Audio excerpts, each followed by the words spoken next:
नमस्ते। आपने पिछले अंक में देखा कि लावण्य ने घर छोड़ दिया है। क्या आप इसे एक इम्पल्सिव बिहेवियर कहेंगे, या हमारे अंदर एक आग सुलग रही होती है और एक क्षण ऐसा आता है जब हम उस सुलगती आग को और नहीं सह पाते और निर्णय ले लेते हैं। आप में से कितने लोग हैं जो लावण्य के इस निर्णय से सहमत है? क्या उसे वह जिंदगी जारी रखनी चाहिए थी जिसमें उसकी रुचि नहीं थी, या उसको और रास्ते खोजने चाहिए? आप यदि मुझे अपनी प्रतिक्रिया देंगे तो हम इस चिंतन को और आगे ले जाएंगे।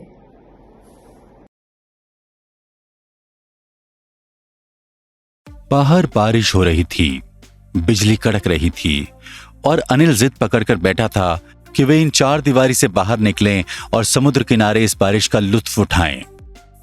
लालिमा नहीं जाना चाहती थी और चाहती थी कि लावण्या उसमें उसका साथ दे, पर कल रात से लावण्या की जुबान बंद थी।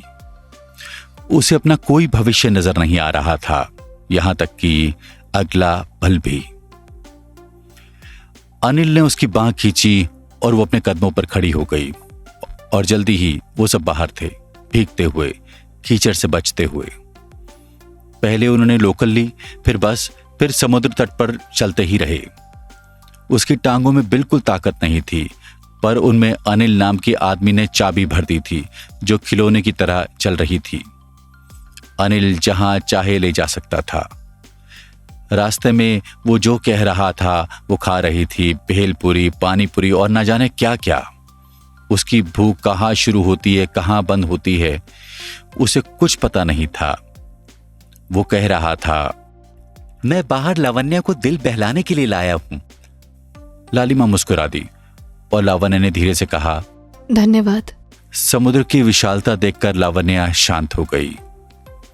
समुद्र देखने का ये उसका पहला अनुभव था। बरसात के बाद हवा में एक शीतलता थी।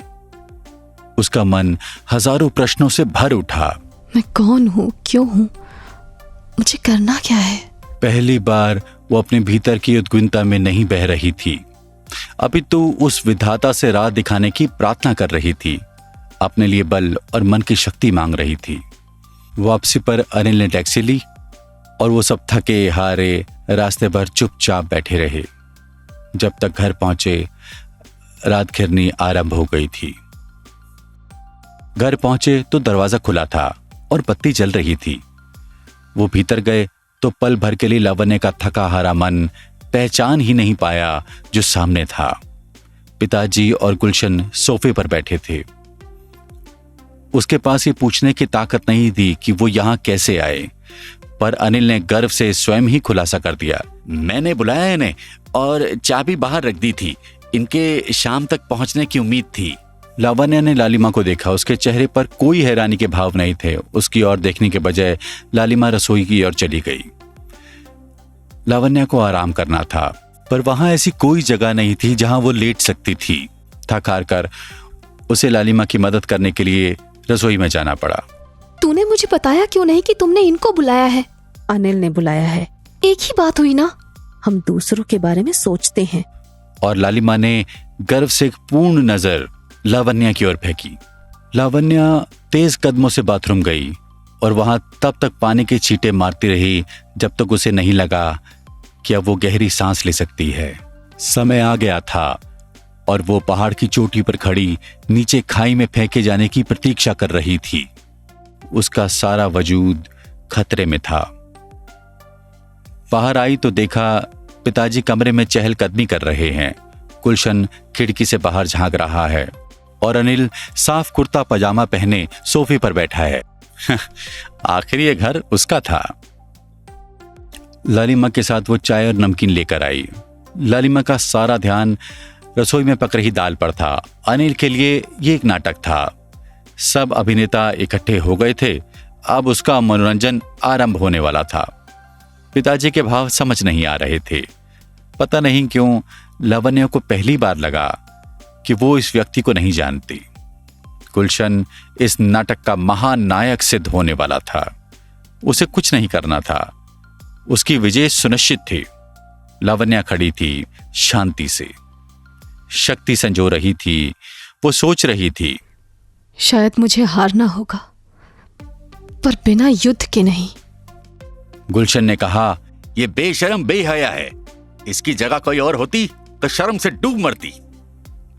लावण्य को इस आदमी से नफरत थी, पर उसे इस समय वो बहुत हास्यास्पद लग रहा था। लावण्य ने पिताजी की ओर देखा। उनकी दृष्टि कहीं अनंत में थी, जैसे इन दीवारों का कोई अस्तित्व ही ना हो। अनिल ने कहा, ऐसे गुस्सा मत कर, शांति से बैठकर बात कर। तेरी बीवी है, समझाकर अपने घर ले जा। मैं अपने परिवार को क्या बताऊंगा? क्यों चली गई थी बिना बताए? उसने अनिल को देखते हुए कहा, कह देना उसे अपनी बहन की याद आ रही थी, तुझे बताकर गई थी, पर तू बताना भूल गया था। अनिल ने उसके कंधे पर हाथ रख समझाते हुए कहा।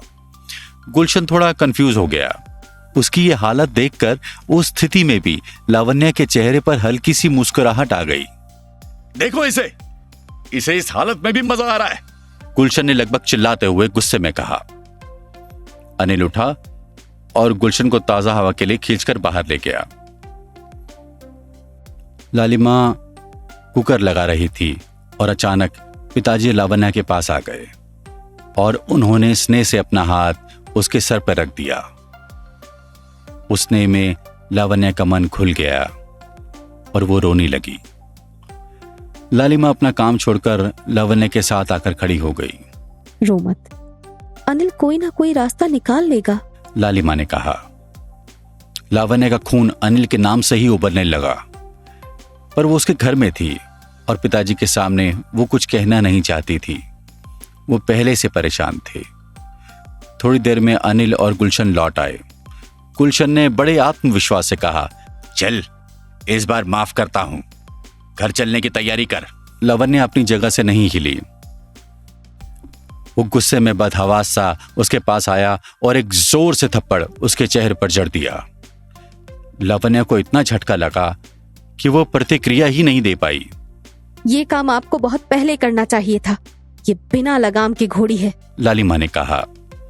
लावण्य का क्रोध इतना अधिक था कि इसमें रोना संभव ही नहीं था। उसने गहरी सांस ली और गुलशन को घूर कर देखा। उसने एक पुरुष के अहम को ललकारा था और वो इसकी रक्षा के लिए कुछ भी कर सकता था। उसने लावण्य के दोनों हाथ मजबूती से पीठ पीछे पकड़ लिए और उसे लात से मारने लगा। अचानक पिताजी ने अधिकार से कहा, रुक। गुलशन की टांग आधे रास्ते से लौट गई। हाथों की पकड़ ढीली पड़ गई। पिताजी, लालिमा भी कह ही रही थी कि उन्होंने उसे वहीं हाथ के इशारे से रोक दिया। मैं तुम लोगों की तरह पढ़ा लिखा नहीं हूं, पर मेरे सामने मेरी बेटी पर हाथ उठाने की कोई हिम्मत ना करे। और पिताजी ने फिर से अपना स्नेहमयी हाथ लावण्य के सर पर रख दिया। वो पिता जो थोड़ी देर पहले उसे समझ नहीं आ रहे थे, पूरी तरह उसे आश्वस्त कर गए। जो हमेशा बेटियों को बोझ समझते थे, शक्तिशाली रक्षक बन गए। तू क्या चाहती है? पिताजी ने लावण्य का हाथ अपने हाथ में लेते हुए कहा। मैं इनके साथ नहीं जाना चाहती, उसने स्पष्टता से कहा। ठीक है, हम घर चलेंगे, तैयार हो जाओ। ये आप क्या कर रहे हैं पिताजी? हम समाज में रहते हैं, इसके तरीकों को ठुकरा नहीं सकते। लालिमा ने कहा, हर कोई अपना जीवन अपने साहस और बुद्धि के बल पर जीता है। लावण्य के पास ये दोनों भरपूर हैं। मैं उसके चुनाव के रास्ते में नहीं आऊंगा। पिताजी ने अनिल को देखते हुए कहा। वे शब्द लावण्य के लिए किसी देववाणी से कम नहीं थे। उन्होंने उसे वो विश्वास दे दिया था कि अब वो जीवन में कुछ गलत कर ही नहीं सकती थी। अचानक लोग क्या कहेंगे का भय मिट गया। अब से उनके रास्तों का उजाला उनकी अपनी सोचने समझने की शक्ति होने वाली थी। पहाड़ की चोटी से वो किसी गहरी खाई में नहीं गिरी थी, अपितु थाम ली गई थी, सुरक्षित थी। हमारा चैनल सब्सक्राइब करना ना भूलें। धन्यवाद।